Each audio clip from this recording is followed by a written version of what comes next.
ఉదయం లేచిన వెంటనే మన ఇంటి నిండా ధూపం ఉండి ఆ ధూపం పొగ, ఆ ధూపం ఉన్న స్మెల్, ఆ వైబ్ ఎంత బాగుంటుంది. I'm a big fan of that. కానీ మన స్పర్మ్స్, ఎగ్స్ మాత్రం దానికి ఫ్యాన్స్ కానే కావు. ఎందుకో చెప్తాను. I'm doctor Sriharsha, fertility specialist. అగరబత్తితో స్మెల్ అండ్ పొగతో పాటు కెమికల్స్ వల్ల వచ్చే పొగ కూడా ఉంటుంది కాబట్టి అది మన హార్మోన్స్ ని డిస్టర్బ్ చేసే ప్రమాదం ఉంటుంది.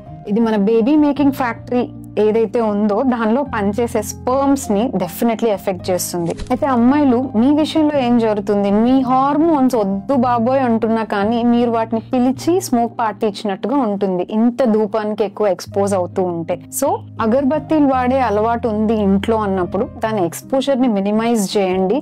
ఆ పొగని కొంత ఎయిర్ అవుట్ చేయడం అనేది మంచిది. అవకాశం ఉంటే అది ప్రెగ్నెన్సీ ప్లాన్స్ లో ఉన్నా లేదా ప్రెగ్నెన్సీ లో ఉన్నా కూడా కొంత అవాయిడ్ చేయడం అనేది మంచిది. మీ సర్కిల్లో అగరబత్తి, ధూపం వాడే ప్రతి ఫ్యామిలీకి ఈ వీడియో షేర్ చేయండి.